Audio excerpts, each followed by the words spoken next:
अध्ययनरत सभी छात्र छात्राएं, आज का आपका विषय है मुख्यमंत्री। शासकीय दूधाधारी बजरंग महिला स्नातकोत्तर महाविद्यालय से मैं श्रीमती उज्ज्वला सिंह आपको इस विषय के बारे में आवश्यक जानकारियाँ दूंगी। जैसे कि हम लोग जानते हैं कि भारत में संघात्मक शासन प्रणाली है, अर्थात भारत में हम देखते हैं कि दो प्रकार की सरकारें हैं। राष्ट्रीय स्तर पर केंद्रीय या संघीय सरकार, जिसका नेतृत्व संवैधानिक रूप से संवैधानिक नेतृत्व जिसका राष्ट्रपति करते हैं, और वास्तविक जो नेता है या जो नेतृत्व करती है वो वहाँ की मंत्रिपरिषद जिसके प्रमुख है प्रधानमंत्री। ठीक उसी प्रकार से हम देखते हैं कि राज्य में, जैसे कि हमारे छत्तीसगढ़ राज्य, जैसे गुजरात, राजस्थान है, राज्य में जो कि क्षेत्रीय आधार पे हम देखते हैं यहाँ पर भी एक सरकार है, और जो राज्य सरकार है इसका संवैधानिक नेता जो होता है नेतृत्व करते हैं राज्यपाल, और वास्तविक नेतृत्व जो है वो मंत्रिपरिषद और मुख्यमंत्री द्वारा किया जाता है। हमारे संविधान के अनुच्छेद 163 में जो मंत्रिपरिषद है उसका काम क्या है कि राज्यपाल की सहायता और परामर्श देना बताया गया है, लेकिन वास्तविकता इससे अलग है। व्यवहार में जो राज्यपाल की जो कार्यपालिका संबंधी जो शक्तियाँ हैं, जो शासन संबंधी जो शक्तियाँ, उसका उपयोग राज्यपाल की शक्ति का मंत्रिपरिषद के द्वारा किया जाता है। और सभी महत्वपूर्ण निर्णय जो राज्य की योजनाओं के बारे में, उसके न्याय और कानून की व्यवस्था, इस बारे में जो भी निर्णय जो लेते हैं वो मंत्रिपरिषद के द्वारा लिया जाता है, और उन्हें राज्यपाल को परामर्श दिया जाता है, और उसी आधार पर राज्यपाल आदेश देते हैं, और वे औपचारिक प्रधान होते हैं और औपचारिक कार्यपालिका अध्यक्ष होते हैं, और उनकी शक्तियों का प्रयोग मंत्रिपरिषद के द्वारा मुख्यमंत्री के नेतृत्व में किया जाता है। मंत्रिपरिषद शासन संबंधी सभी महत्वपूर्ण निर्णय लेते हैं, और इन निर्णयों की जानकारी मुख्यमंत्री के द्वारा राज्यपाल महोदय को दी जाती है, और राज्यपाल इस प्रक्रिया में मुख्यमंत्री को परामर्श अवश्य दे सकते हैं। लेकिन जो राज्यपाल जो भी कार्य करते हैं, जो भी कार्य या आदेश उनके द्वारा दिया जाता है, उसमें मंत्रिपरिषद का जो परामर्श है वो बहुत महत्वपूर्ण होता है, और वो उनके परामर्श के अनुसार ही कार्य कर सकते हैं। तो मुख्यमंत्री के नेतृत्व में जो मंत्रिपरिषद होता है उसके क्या कार्य है, तो यह देखते हैं कि सबसे जो उनके प्रमुख कार्य है उन पर हम एक दृष्टि डालें तो शासन और प्रशासन की जो नीति निर्धारण होती है वह कौन करता है, मंत्रिपरिषद करता है। शिक्षा के बारे में, शिक्षा है, स्वास्थ्य है, और जैसे पंचायतों से, कृषि से संबंधित जो भी शासन की नीतियाँ होती है ये कौन तैयार करता है, इसे मंत्रिपरिषद के द्वारा इसको तैयार किया जाता है, और यह जो क्रियान्वयन करने का कार्य, इनका निर्धारण करना और इनका क्रियान्वयन करना भी मंत्रिपरिषद का कार्य होता है। कानून निर्माण के क्षेत्र में विधानमंडल का मार्गदर्शन करना। कानून निर्माण या विधि निर्माण यह कार्य किसका है, यह कार्य विधानमंडल का है। जिस प्रकार से केंद्र में हम देखते हैं कि संसद है, वैसे ही राज्य में विधानमंडल है। केंद्र में संसद में दो भाग होते हैं, लोकसभा एवं राज्यसभा, निचला सदन लोकसभा है। तो वैसे ही कुछ राज्यों में हम देखते हैं विधानमंडल में भी दो सदन है, विधानसभा निचला सदन, और उच्च सदन में है विधान परिषद। तो हमारे छत्तीसगढ़ में केवल विधानसभा है। अब यहाँ पर जो भी कानून बनता है कौन बनाता है, विधायकों के द्वारा बनाए जाते हैं, लेकिन उसमें भी मार्गदर्शन मंत्रिपरिषद का ही होता है, क्योंकि बहुमत जो है प्राप्त दल है उसके नेता तो मुख्यमंत्री ही होते हैं, उन्हीं के नेता मुख्यमंत्री होते हैं। तो इसलिए शासन के द्वारा जो भी कानून बनाने की इच्छा होती है, जो मंत्रिपरिषद चाहता है, उसे बड़े आसानी से वह पारित भी करवा लेते हैं विधानसभा में। ठीक है। अच्छा, बजट की तैयारी एवं स्वीकृति। वित्त वर्ष के आरंभ में अर्थात 1 अप्रैल से पहले बजट आता है। फरवरी में ये कार्यवाही शुरू हो जाती है। ये बजट का निर्माण भी और इसकी ये वित्त मंत्री इसकी तैयारी करते हैं, मंत्रिपरिषद में इसकी चर्चा होती है, मुख्यमंत्री की अध्यक्षता में इसको पारित किया जाता है, और इसे पारित करवाने का कार्य भी मंत्रिपरिषद जो है वो विधानसभा में करवाती है बहुमत के द्वारा। और विधानसभा में, विधानमंडल में शासन का प्रतिनिधित्व, शासन अर्थात कार्यपालिका, किसी राज्य की जो कार्यपालिका होती है ना, वो वहाँ के मंत्रिमंडल परिषद के द्वारा उसका प्रतिनिधित्व किया जाता है और वह विधानसभा में भी उपस्थित रहती है और वह उसका प्रतिनिधित्व करती है। शासन संबंधी जो भी प्रश्न होते हैं, जो भी आलोचनाएं होती हैं, जो माननीय विधायकों की विधानसभा सदस्यों की जो होती है, विधानमंडल के सदस्य होती है, उनका जवाब देने का कार्य भी मंत्री परिषद के द्वारा किया जाता है।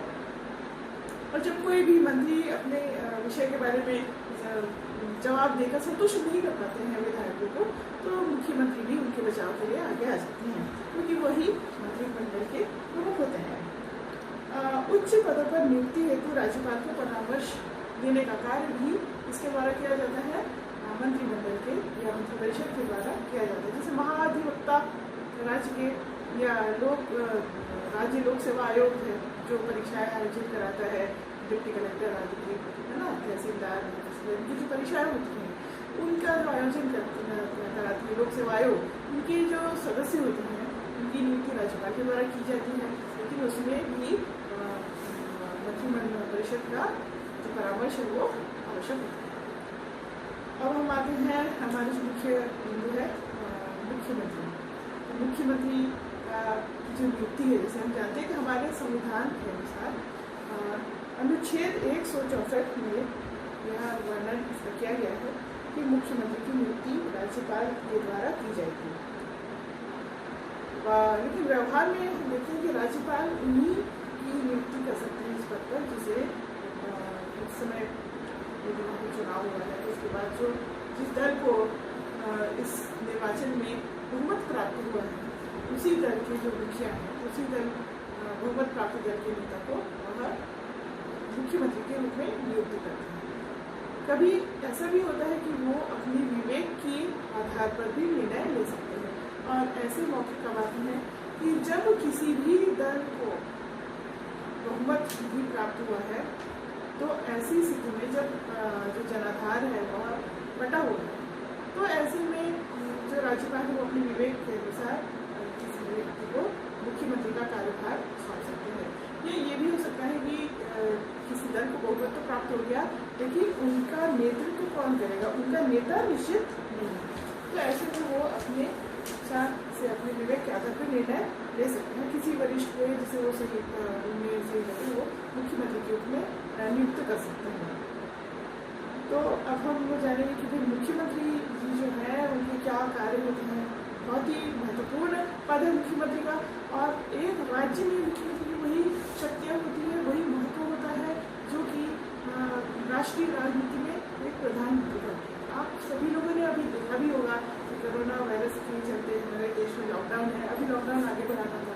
माननीय प्रधानमंत्री जी ने ये निर्णय लेने से पहले पूरे देश के सभी मुख्यमंत्रियों से शक्तियाँ एवं कार्य, चलिए इसके बारे में हम कुछ चर्चा कर लें। सबसे पहले मुख्यमंत्री जो है वो मंत्रिमंडल का निर्माण करते हैं। ये तो हम जानते हैं कि चुनाव जीतने के बाद जो बहुमत प्राप्त दल का जो नेता होता है वही मुख्यमंत्री बनते हैं, और उन्होंने जनता से कुछ वादे किए होते हैं जो उन्हें पूरे करने होते हैं, तो जिसके लिए वो शासन में अपने दल में अपने साथियों की अपनी टीम बनाना चाहते हैं, और इसी टीम को जो उनका कार्य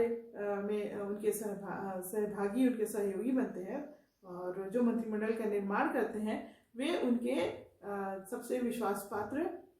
जो साथी होते हैं, जो अपने दल के सदस्यों में से उनको चुनकर अपने दल के सदस्य जो विधायक होते हैं उनमें से उनको चुनते हैं। हाँ, कुछ ऐसे भी हो सकता है कि जो विधायक नहीं है उस समय, लेकिन फिर उन्हें 6 महीने के भीतर विधायक बनना होता है। तो ये जो उनके साथी हैं उनका चयन और उनकी संख्या का निर्धारण वो मुख्यमंत्री ही करते हैं कि कितने मंत्री वो बनाएंगे और उनको क्या क्या विभाग देंगे। तो मंत्रिमंडल का निर्माण, चूंकि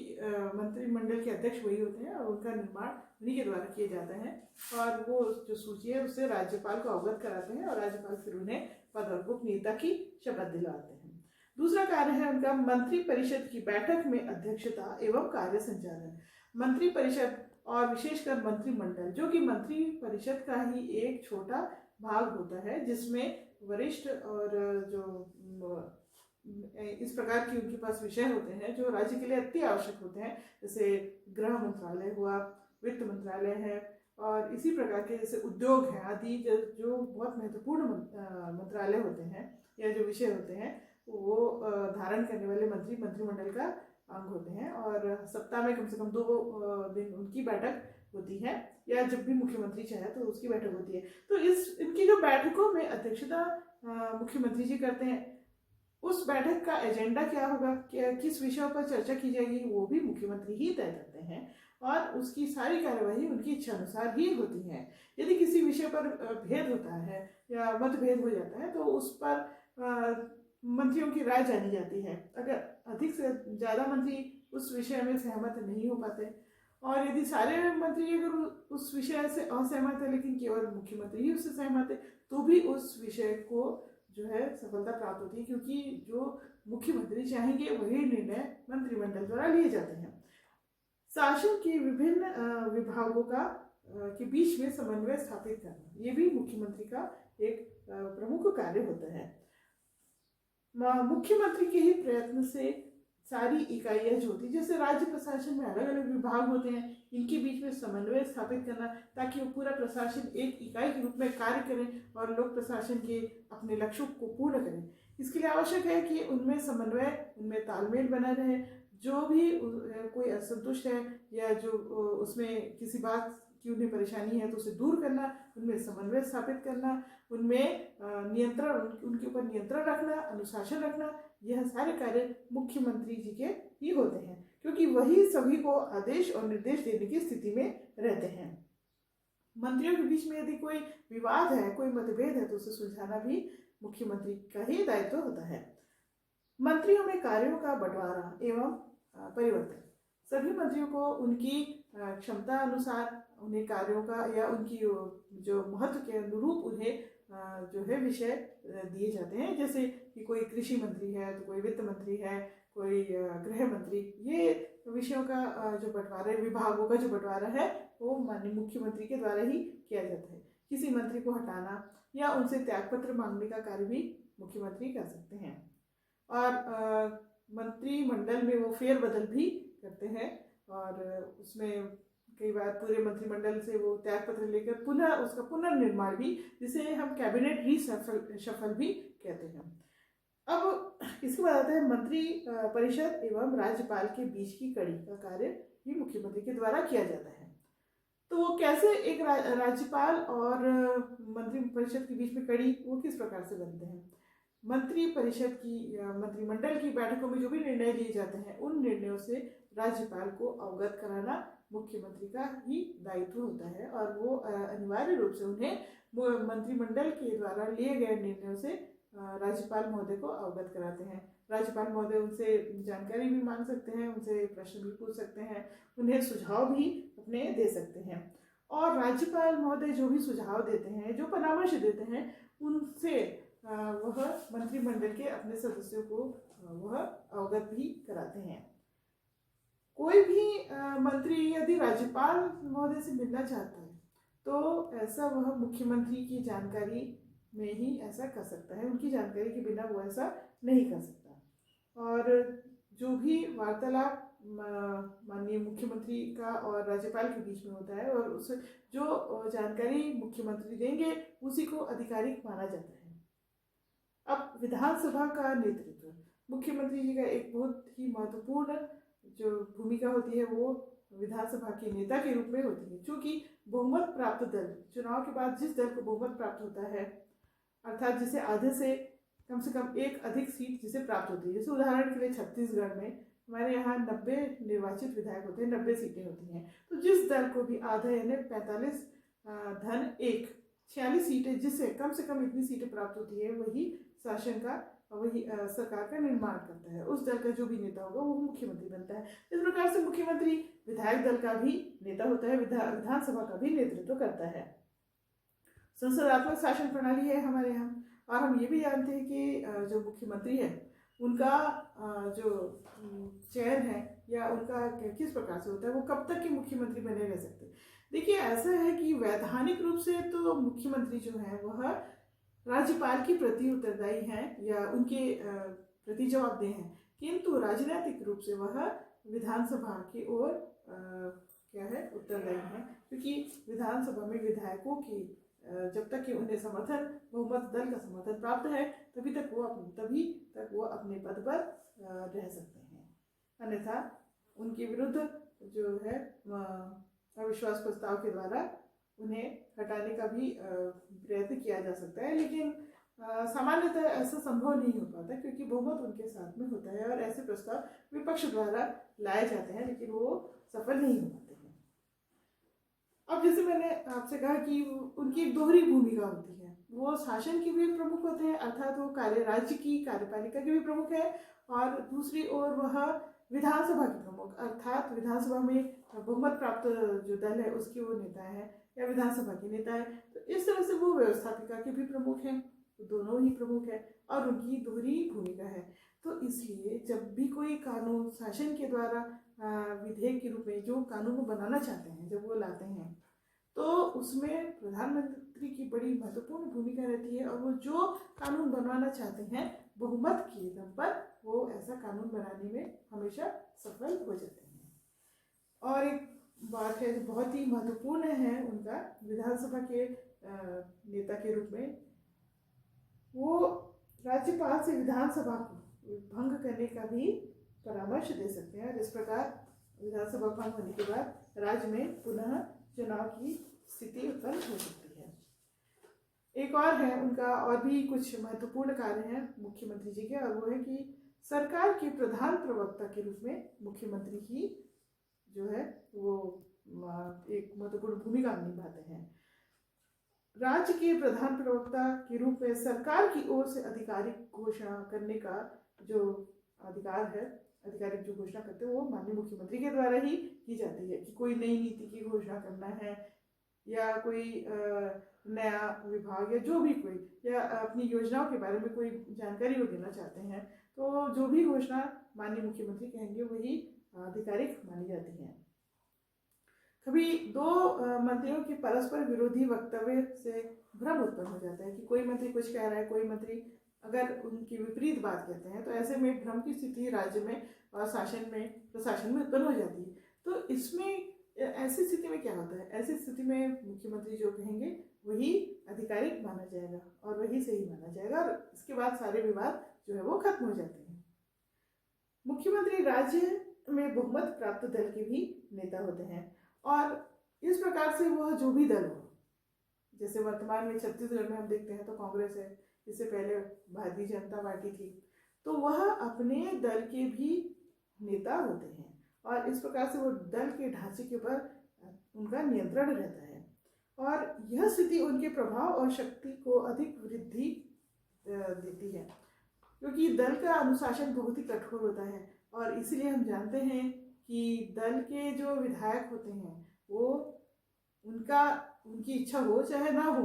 किंतु उन्हें मुख्यमंत्री के साथ उनको चलना ही पड़ता है, क्योंकि वो दल के अनुशासन से बंधे रहते हैं, और ऐसा बहुत कम होता है कि वह अपने मुख्यमंत्री के विरुद्ध जाए, पार्टी लाइन के विरुद्ध जाए, और ऐसा जब होता है तो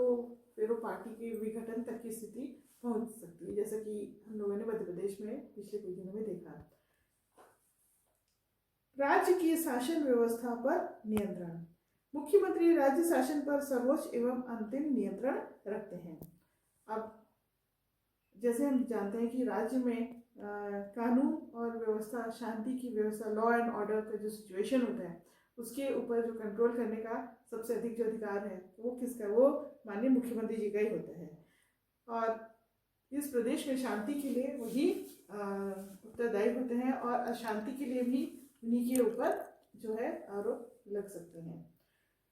उद्योग, कृषि, शिक्षा, स्वास्थ्य संबंधी निर्णय लेना, अर्थात जो भी एक प्रदेश के जो सुविधाएं हैं जो जनता को प्रदान की जाती हैं उनके बारे में भी निर्णय जो लेने का कार्य वो अंतिम रूप से माननीय मुख्यमंत्री जी ही लेते हैं। मंत्रियों को उनके विभागों के संबंध में वो आदेश और निर्देश दे सकते हैं, उसे पूछ भी सकते हैं, यदि उनके विभाग से उन्हें कोई शिकायत प्राप्त हो रही है तो उन्हें तत्काल उनसे जवाब तलब भी मुख्यमंत्री कर सकते हैं। अंतिम रूप से राज्य के प्रशासन की अच्छाई या बुराई जो भी है उसके लिए मुख्यमंत्री को ही जिम्मेदार ठहराया जा सकता है। और एक और बात मैं आपसे कहना चाहती थी कि किसी भी प्रदेश में जो नए तहसील बनती है, नए जिले या नए संभाग अधिकार की जो रचना होती है, जो उनका निर्माण होता है, वो भी माननीय मुख्यमंत्री जी के निर्देशों के अनुसार ही वह होता है। तो इस प्रकार से हम देखते हैं कि एक राज्य में मुख्यमंत्री जी के काफ़ी जो अधिकार क्षेत्र उनका काफ़ी बड़ा है। तो इस प्रकार से हमने देखा कि जो स्थिति एक देश की राजनीति में प्रधानमंत्री की है वही राज्य में मुख्यमंत्री की है। और इस तरह से जो एक राज्य का जो कर्णधार है, सर्वेसर्वा है, और जो वास्तविक शासक है वह मुख्यमंत्री एवं उनका मंत्रिमंडल है।